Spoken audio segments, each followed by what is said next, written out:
Assalamualaikum warahmatullahi wabarakatuh. Saya Sri Nur Aprilianti dari Poltekkes Kemenkes Makassar, Prodi D3 Teknologi Laboratorium Medis, akan menjelaskan beberapa cacing-cacing trematoda. Untuk itu, mari kita saksikan video berikut ini.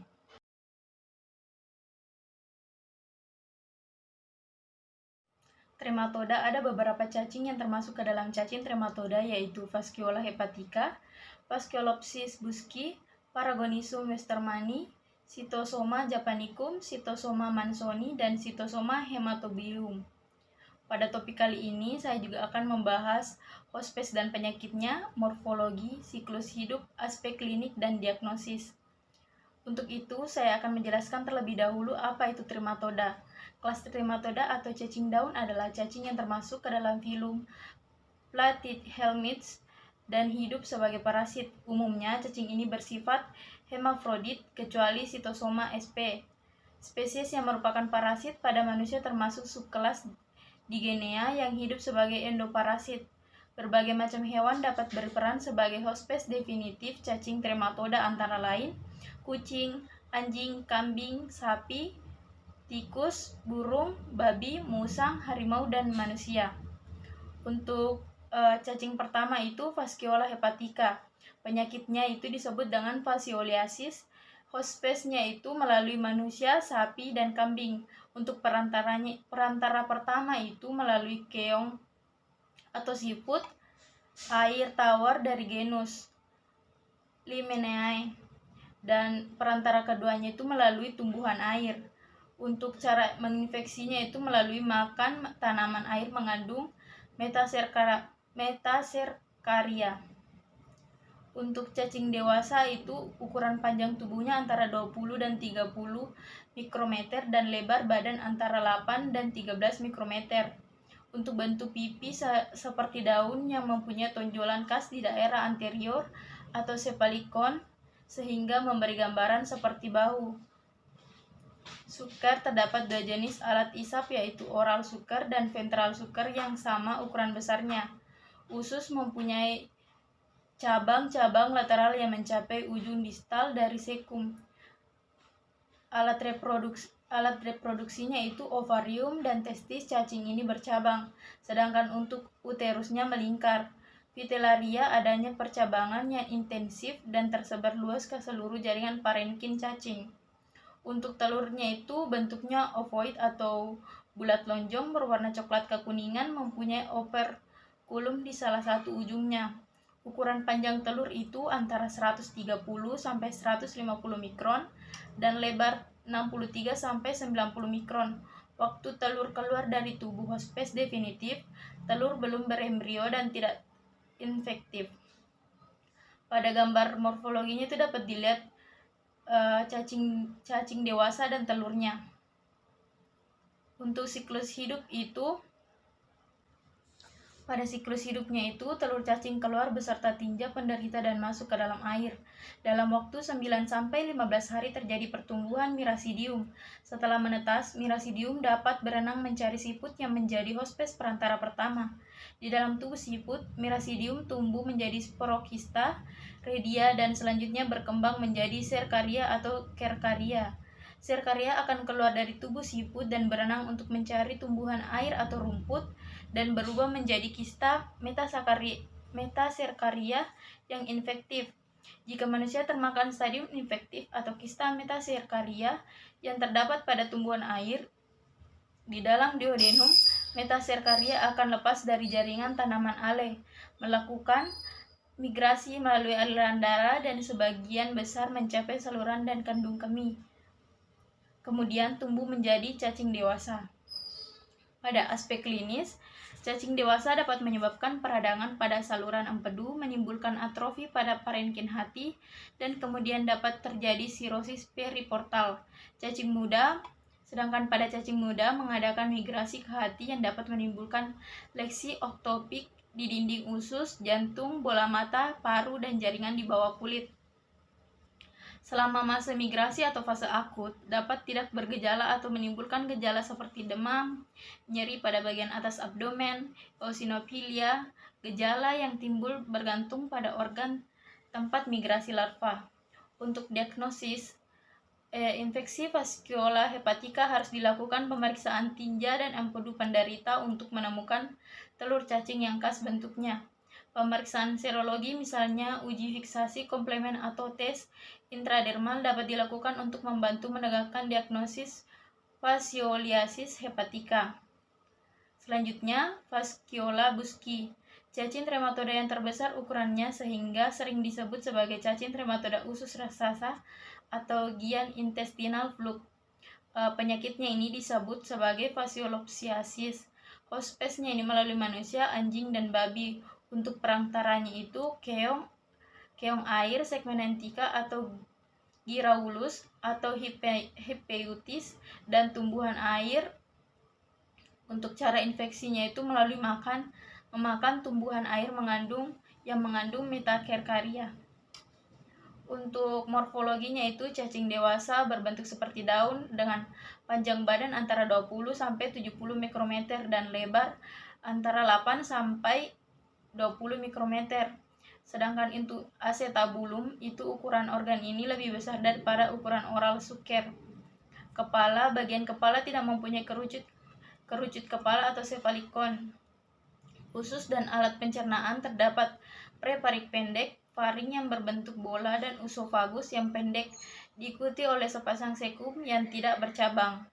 Alat reproduksinya ini terdapat 2 testis yang bercabang dan tersusun di separuh badan bagian posterior. Ovariumnya tidak bercabang dan terletak di pertengahan tubuh. Vitellaria, organ ini terletak di sebelah laterum secum, tersebar mulai dari ujung anterior yang setinggi ventral sulcer sampai ke ujung posterior tubuh cacing. Uterus bentuknya itu melingkar menuju ke arah batas anterior ventral sulcer dan berakhir pada anterior genital. Telur mempunyai ukuran panjang 130 sampai 140 mikron dan lebar 80 sampai 90 mikron. Dindingnya tipis, tembus sinar, dan mempunyai operkulum kecil pada salah satu ujungnya. Telur berbentuk lonjong berwarna kekuningan. Seekor cacing betina dapat memproduksi sekitar 20.000 butir telur setiap harinya. Pada siklus hidupnya itu, telur imatur yang dihasilkan oleh cacing dewasa keluar bersama tinja. Telur akan mengalami embrionasi dan menetas di dalam air yang penetasannya itu selama 3-7 minggu pada suhu hangat dan melepaskan mirasidium. Selanjutnya akan menginvasi hospes perantara yang cocok. Pada tubuh seafood, parasit berkembang menjadi beberapa stadium. Serkaria keluar dari tubuh seafood dan berenang bebas dalam air dan selanjutnya menjadi kista metasekaria pada tanaman air. Mamalia terinfeksi karena memakan tanaman air mentah yang mengandung kista metaserkaria, kemudian akan mengalami eksistensi di dalam suodenum dan melekat pada dinding usus. Berkembang biak menjadi cacing dewasa dalam waktu kurang lebih 3 bulan, melekat pada dinding usus hospes mamali. Untuk aspek klinisnya itu terjadi karena cacing yang melekatkan diri pada mukosa usus halus dapat menimbulkan peradangan, ulserasi, dan abses sehingga menimbulkan keluhan nyeri epigastrium, mual, dan diare. Warna tinja menjadi hijau kuning, berbau busuk, dan berisi makanan yang tidak dicerna.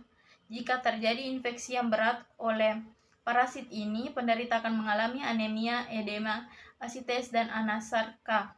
Kadang-kadang dapat terjadi obstruksi usus. Pemeriksaan darah TAP menunjukkan gambaran eosinofil sampai 35%. Untuk diagnosisnya itu dapat melakukan pemeriksaan tinja untuk menemukan telur cacing. Selain itu dapat dijumpai cacing dewasa pada muntahan atau di dalam tinja penderita. Selanjutnya cacing Paragonimus westermani. Cacing ini dikenal juga dengan nama oriental lung fluke. Penyakitnya itu dinamakan fasciolopsiasis yang hospesnya itu melalui manusia, kucing, anjing, harimau, serigala, dan lain-lain.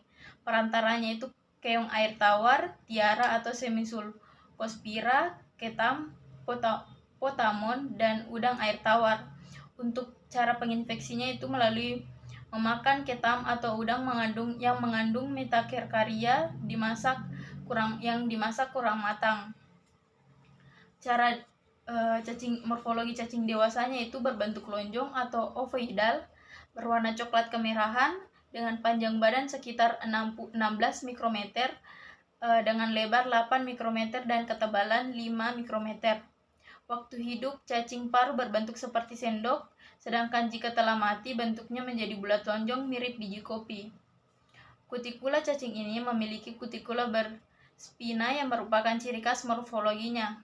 Suker, cacing paru mempunyai dua jenis alat isap, yaitu oral suker dan ventral suker yang sama besar.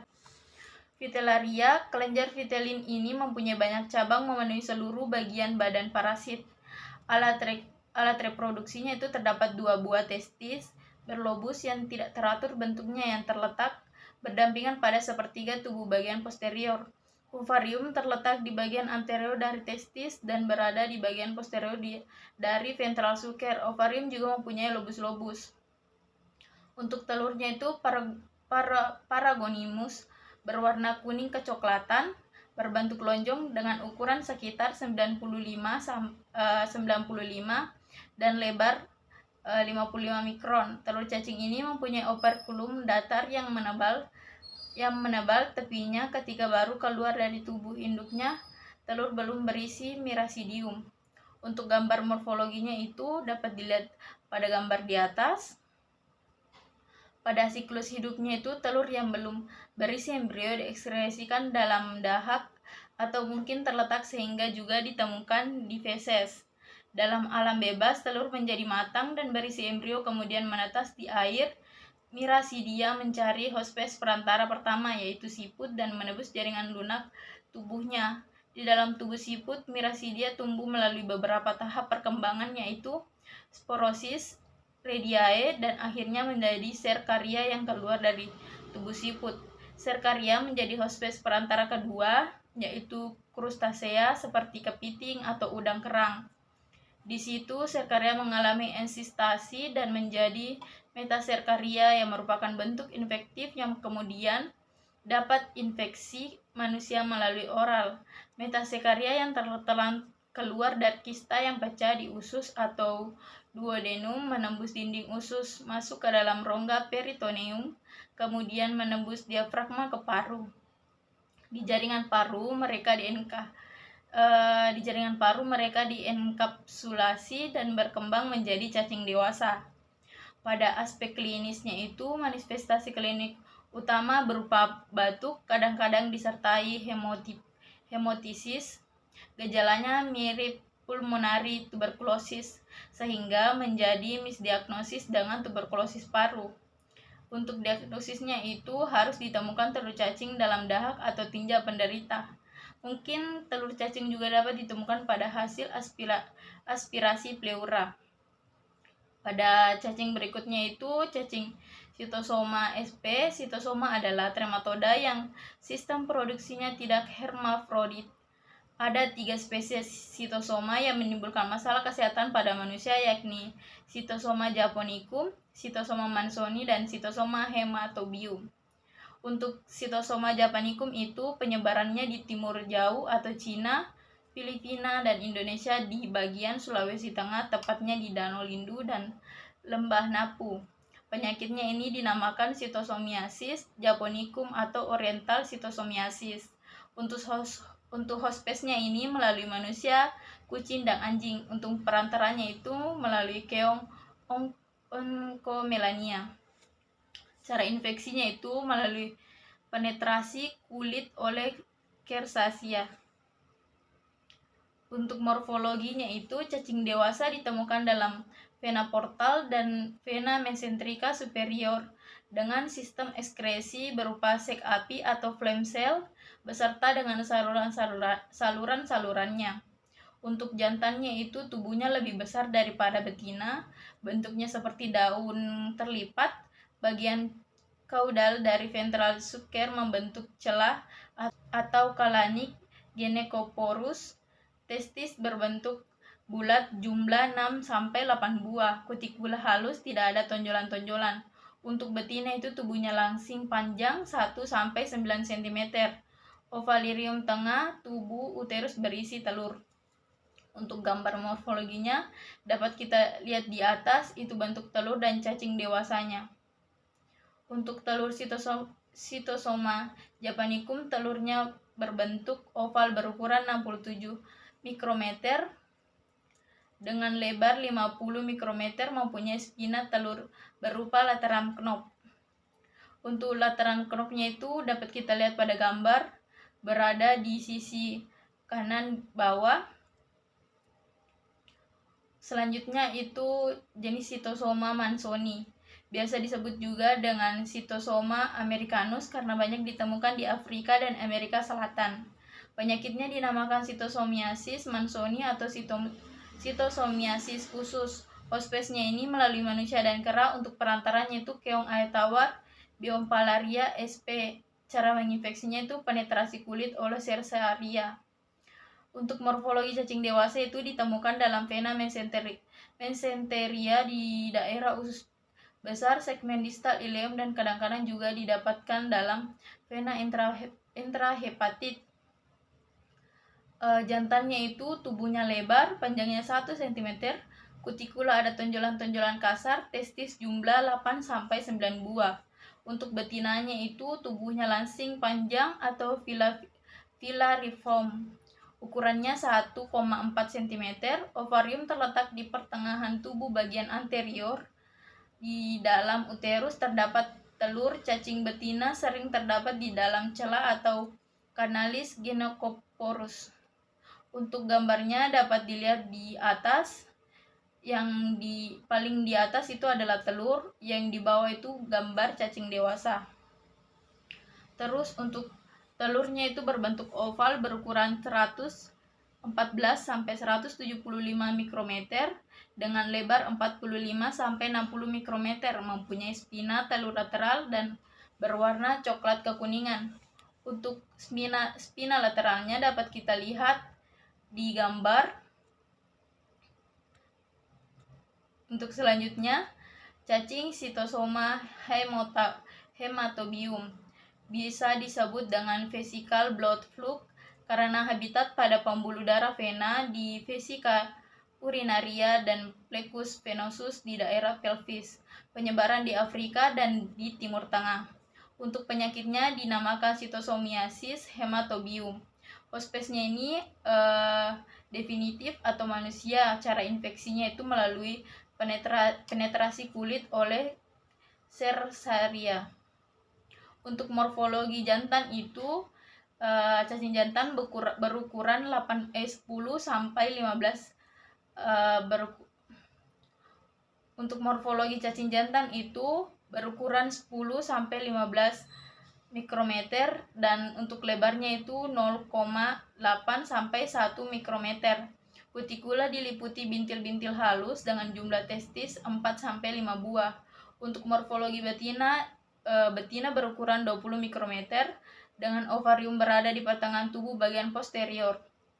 Untuk telurnya itu berukuran 112-179 mikrometer dengan lebar 40-70 mikrometer yang mempunyai spina terminalis.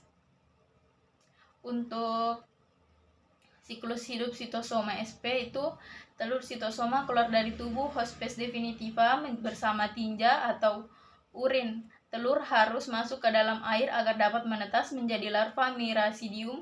Larva ini berenang mencari hospes perantara yaitu siput. Di dalam tubuh siput, Miracidium berkembang menjadi sporokista dan tumbuh menjadi Cercaria yang infektif. Infektif pada hospes melalui penetrasi kulit. Cercaria melepaskan bagian ekor yang bercabang dan dengan bantuan enzim proteolitik lalu masuk dalam sirkulasi yang selanjutnya menjadi schistosomula. Parasit masuk kapiler dan sistem limfatik. Migrasi melalui beberapa jaringan yaitu paru-paru, jantung kiri, dan hati yang menuju sirkulasi vena menjadi dewasa dan berpasangan. Cacing dewasa habitatnya pada vena mesenterica pada berbagai tempat yang spesifik pada tiap spesies. Pada Sitosoma japonicum lebih sering ditemukan pada vena porta dan sistem perivesikal. Telur migrasi secara progresif ke arah lumen usus, selanjutnya keluar bersama tinja atau urin. Untuk aspek klinisnya itu ada 3, yaitu masa inkubasi biologis, waktu antara saat masuknya serkaria menembus kulit sampai saat terjadinya cacing dewasa yang terjadi kelainan kulit dan gatal-gatal yang disertai keradangan akut pada hati. Untuk tahap selanjutnya itu tahap stadium akut. Tahap ini terjadi akibat terbentuknya telur cacing, terjadi kerusakan jaringan dan perdarahan, pembentukan pseudobiapses, pseudotuberkel, dan pembentukan jaringan ikat. Untuk tahap terakhir itu tahap stadium kronik.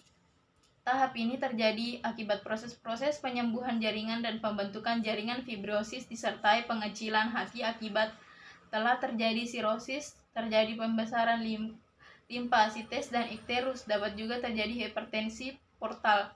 Untuk diagnosisnya itu, jika ditemukan telur sitosoma yang spesifik bentuknya bagi masing-masing spesies pada tinja atau urin, penderita pada hasil biopsi kandung kemih atau biopsi rektum, telur sitosoma hematobium dapat ditemukan di dalam urin penderita atau pada hasil biopsi kandung kemih, sedangkan untuk telur sitosoma japonicum dan telur sitosoma mansoni dapat ditemukan di dalam tinja atau pada hasil biopsi rektum. Untuk perbedaan sitosoma SPP itu untuk ukuran cacing, sitosoma hematobium itu jantannya berukuran 10-15 mikrometer dan untuk betinanya itu berukuran 20 mikrometer. Pada sitosoma japonicum itu ukuran cacing jantannya 12-20 mikrometer dan betina 26 mikrometer. Untuk sitosoma mansoni ukuran cacing jantannya itu 6,4-12 mikrometer dan untuk betina 7,2-12 mikrometer. Untuk tuberkel kulitnya itu sitosoma hematobium dan sitosoma japonicum itu halus dan pada sitosoma mansoni itu kasar. Untuk testisnya itu sitosoma hematobium berjumlah 4-5 buah.